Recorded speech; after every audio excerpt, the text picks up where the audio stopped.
18, 36, 72 എന്നീ സംഖ്യകളുടെ ലസാഗു എത്ര? അപ്പോൾ ഇവിടെ 18, 36, 72 ഈ സംഖ്യകളുടെ ലസാഗു കാണണം. അപ്പോൾ ഇതിൻ്റെ ലസാഗു കാണാൻ നമുക്ക് ക്രിയകളൊന്നും കൂടാതെ തന്നെ ഇതിൻ്റെ ലസാഗു എഴുതാം.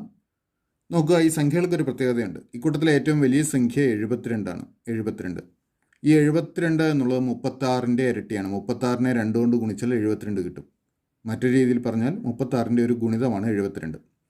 അതുപോലെ 18ൻ്റെ ഇരട്ടിയാണ് 36. ആ 36ൻ്റെ ഇരട്ടിയാണ് 72. അതായത് 18ൻ്റെയും ഗുണിതമാണ് 72. അപ്പോൾ ഇക്കൂട്ടത്തിലെ വലിയ സംഖ്യയായ 72 മറ്റ് രണ്ട് സംഖ്യകളുടെയും ഒരു പൊതുവായ ഗുണിതമാണ്. അങ്ങനെയാണെങ്കിൽ ഈ മൂന്ന് സംഖ്യകളുടെ ലസാഗു 72 തന്നെയായിരിക്കും. അപ്പോൾ ശരിയുത്തരം ഓപ്ഷൻ എ 72 ആയിരിക്കും. ഇനി ഈ മാർഗ്ഗം അറിയത്തില്ലാത്തവർക്ക് വേണ്ടി സാധാരണ രീതിയിൽ ക്രിയ ചെയ്ത് ലസാഗു കാണാം. 18, 36, 72. അപ്പോൾ ഇവയുടെ ലസാഗു കാണുന്നതിനായിട്ട് നമുക്ക് ഇവയുടെ പൊതുഘടകങ്ങൾ എടുക്കണം. എല്ലാ ഇരട്ടസംഖ്യകളാണ്, അതുകൊണ്ട് 2 കൊണ്ട് ഹരിക്കാം. 18നെ 2 കൊണ്ട് ഹരിച്ചാൽ 9, 36നെ 2 കൊണ്ട് ഹരിച്ചാൽ 18, 72നെ 2 കൊണ്ട് ഹരിച്ചാൽ 36. വീണ്ടും 18നെയും 36നെയും 2 കൊണ്ട് ഹരിക്കാം. 9, 9നെ 2 കൊണ്ട് ഹരിക്കാൻ പറ്റില്ല, അതുകൊണ്ട് അതേപടി ഇറക്കി എഴുതുക. 18നെ 2 കൊണ്ട് ഹരിച്ചാൽ 9, 36നെ 2 കൊണ്ട് ഹരിച്ചാൽ 18, 36ൻ്റെ പകുതി. വീണ്ടും ഇപ്പോൾ തന്നിരിക്കുന്ന മൂന്ന് സംഖ്യകളെയും നമുക്ക് 9 കൊണ്ട് ഹരിക്കാവുന്നതാണ്, അതുകൊണ്ട് 9 എഴുതാം. 9 കൊണ്ട് ഹരിച്ചാൽ ഇവിടെ 1, ഇവിടെ 1. 18നെ 9 കൊണ്ട് ഹരിച്ചാൽ 2. അപ്പോൾ ലസാഗു കാണുന്നതിനായിട്ട് ഈ സംഖ്യകളുടെ ഗുണനഫലം എടുത്താൽ മതി. 2 ഗുണം 2 4, 4 ഗുണം 2 8, 1 കൊണ്ട് ഗുണിച്ചാൽ മാറ്റമൊന്നും ഉണ്ടാവില്ല. അപ്പോൾ 8, 8 ഗുണം 9 72. അപ്പോൾ ലസാഗു 72 വരും. ശരി ഉത്തരം നമുക്ക് നേരത്തെ കിട്ടിയ ഓപ്ഷൻ എ തന്നെ. ഏറ്റവും ചെറിയ അഭാജ്യ സംഖ്യ ഏത്? അപ്പോൾ ഏറ്റവും ചെറിയ അഭാജ്യ സംഖ്യ അഥവാ പ്രൈം നമ്പർ എഴുതണം. ഏറ്റവും ചെറിയ പ്രൈം നമ്പർ 2 ആണ്. അപ്പോൾ ശരി ഉത്തരം ഓപ്ഷൻ സി 2. ഓർക്കുക, ഏറ്റവും ചെറിയ പ്രൈം നമ്പർ 2 ആണ്. 15നും 95നും ഇടയിൽ 8ൻ്റെ എത്ര ഗുണിതങ്ങളുണ്ട്? നമുക്കിവിടെ 15നും 95നും ഇടയിലുള്ള 8ൻ്റെ ഗുണിതങ്ങളുടെ എണ്ണം കണ്ടുപിടിക്കണം. നമുക്ക് ആദ്യം 95ൽ താഴെയുള്ള 8ൻ്റെ ഗുണിതങ്ങളുടെ എണ്ണം കാണാം. അതിനായിട്ട് 95നെ 8 കൊണ്ട് ഹരിക്കുക. 9ൽ ഒരു തവണ ഒരെട്ട് 8 കുറയ്ക്കുന്നു. 15ൽ ഒരു തവണ ഒരെട്ട് 8. നമുക്ക് ഈ ഹരണഫലമായ 11 വേണ്ടത്. ഇതിൻ്റെ അർത്ഥം 95ൽ താഴെയുള്ള 8ൻ്റെ ഗുണിതങ്ങളുടെ ആകെ എണ്ണം 11. 95ൽ താഴെയുള്ള 8ൻ്റെ ഗുണിതങ്ങളുടെ എണ്ണം 11. നമുക്ക് വേണ്ടത് 15നും 95നും ഇടയിലുള്ള 8ൻ്റെ ഗുണിതങ്ങളുടെ എണ്ണമാണ്. അപ്പോൾ 15ൽ താഴെയുള്ള 8ൻ്റെ ഗുണിതങ്ങളെ ഈ എണ്ണത്തിൽ നിന്ന് ഒഴിവാക്കണം. 15ൽ താഴെയുള്ള 8ൻ്റെ ഗുണിതം ഒരെണ്ണേ ഉള്ളൂ, 8 മാത്രം. അപ്പോൾ ഈ 11ൽ നിന്ന് നമുക്ക് ഒരു ഗുണിതത്തിനെ ഒഴിവാക്കുക. 11ൽ നിന്ന് 1 ഒഴിവാക്കി കഴിഞ്ഞാൽ 10. അപ്പോൾ 15നും 95നും ഇടയിലുള്ള ഗുണിതങ്ങളുടെ എണ്ണം 10 ആണ്. ശരി ഉത്തരം ഓപ്ഷൻ ഡി 10. 8ൽ 6 ഗുണം 5ൽ 4 അധികം 10ൽ 4 സമൻ ഡാഷ്. ഇവിടെ ഭിന്നസംഖ്യകൾ തമ്മിൽ ഗുണിക്കാനുമുണ്ട് കൂട്ടാനുമുണ്ട്. അതിലെ ഗുണനക്രിയ വേണം നമ്മൾ ആദ്യം ചെയ്യാൻ. അപ്പോൾ നമുക്ക് 8ൽ 6ഉം 5ൽ 4ഉം കൂടെ ഗുണിക്കാം. രണ്ട് ഭിന്നസംഖ്യകൾ തമ്മിൽ ഗുണിക്കുന്നതിന് അവയുടെ ഛേദങ്ങൾ തമ്മിൽ ഗുണിച്ച് ഛേദമായിട്ട് എഴുതുക. അപ്പോൾ 8, 5, 40 ഛേദം വരും. അംശങ്ങൾ തമ്മിൽ ഗുണിച്ച് അംശമായിട്ട് എഴുതുക. 6, 4, 24. നമുക്കതൊന്ന് സിംപ്ലിഫൈ ചെയ്യാം. അംശത്തിനെയും ഛേദത്തിനെയും 4 കൊണ്ട് ഹരിക്കാം. 40നെ 4 കൊണ്ട് ഹരിച്ചാൽ 10, 24നെ 4 കൊണ്ട് ഹരിച്ചാൽ 6. അപ്പോൾ 10ൽ 6 എന്ന് വരും. ഇനിയും സിംപ്ലിഫൈ ചെയ്യേണ്ടതില്ല, കാരണം ഇവിടെ കൂട്ടേണ്ട സംഖ്യയുടെ ഛേദവും 10 തന്നെയാണ്. അപ്പോൾ നമുക്ക് ഈ ഭാഗത്തിൻ്റെ വാല്യൂ കിട്ടി 10ൽ 6. അപ്പോൾ 10ൽ 6 അധികം 10ൽ 4 കാണാം. ഇവിടെ ഛേദം തുല്യമാണ് 10. അത് ഉത്തരത്തിൻ്റെ ഛേദമായിട്ട് എഴുതുക. 6, 4 കൂടെ കൂട്ടുന്നു. 6, 4 കൂടെ കൂട്ടുമ്പോൾ 10. അപ്പോൾ 10ൽ 10 1 എന്ന് വാല്യൂ കിട്ടും. ശരി ഉത്തരം ഓപ്ഷൻ സി 1. 8ൽ 1 അധികം 16ൽ 1 അധികം 32ൽ 1 സമൻ ഡാഷ്. ഇവിടെ 3 ഭിന്നസംഖ്യകൾ കൂട്ടണം.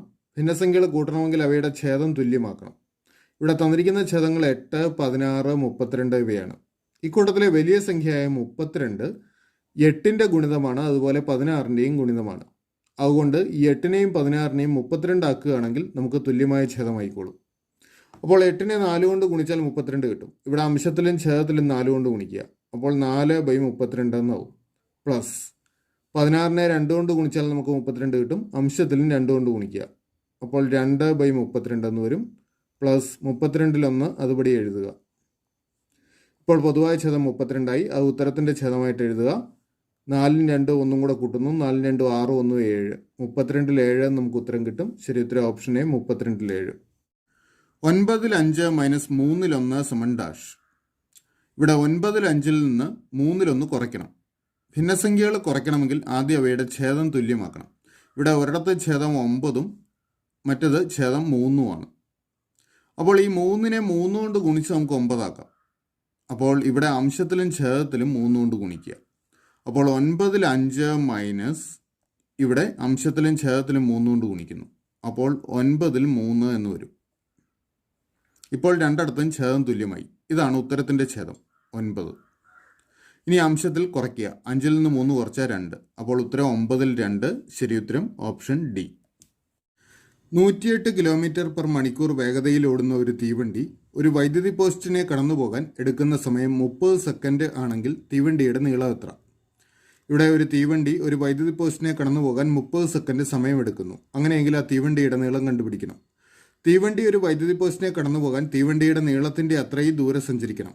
അപ്പോൾ ഈ 30 സെക്കൻഡ് കൊണ്ട് തീവണ്ടി സഞ്ചരിക്കുന്ന ദൂരം കണ്ടുപിടിച്ചാൽ തീവണ്ടിയുടെ നീളം കിട്ടും.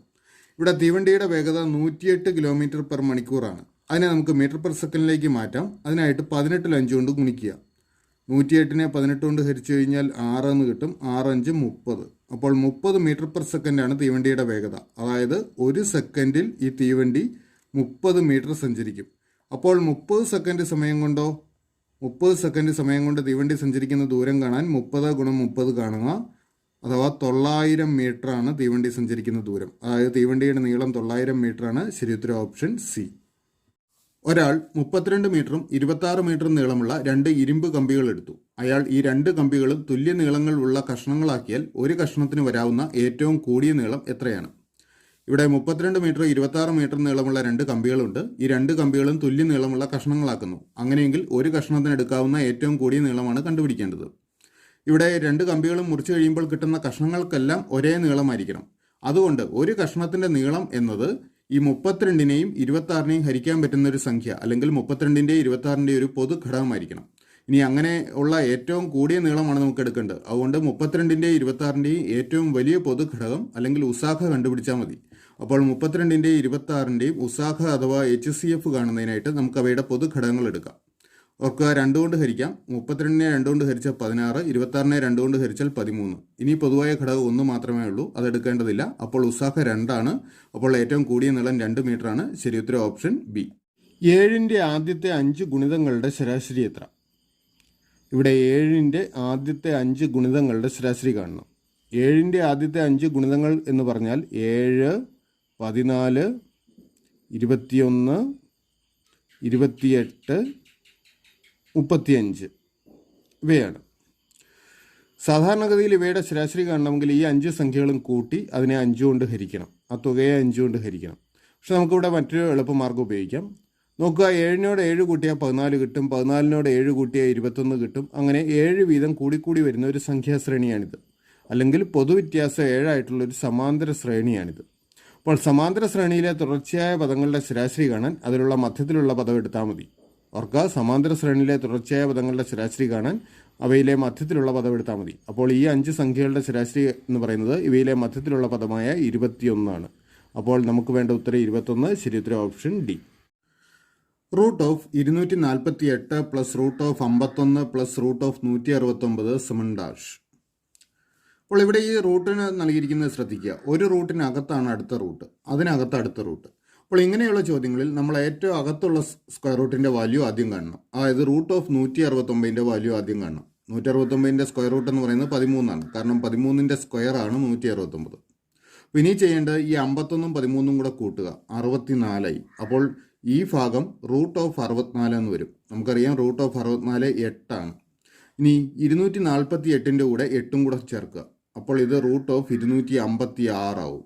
248ഉം ഇത്രയും ഭാഗത്തിൻ്റെ വാല്യൂ 8ഉം കൂടെ ചേർക്കുമ്പോൾ √256. 256ൻ്റെ സ്ക്വയർ റൂട്ട് 16. അപ്പോൾ ശരി ഉത്തരം ഓപ്ഷൻ സി 16.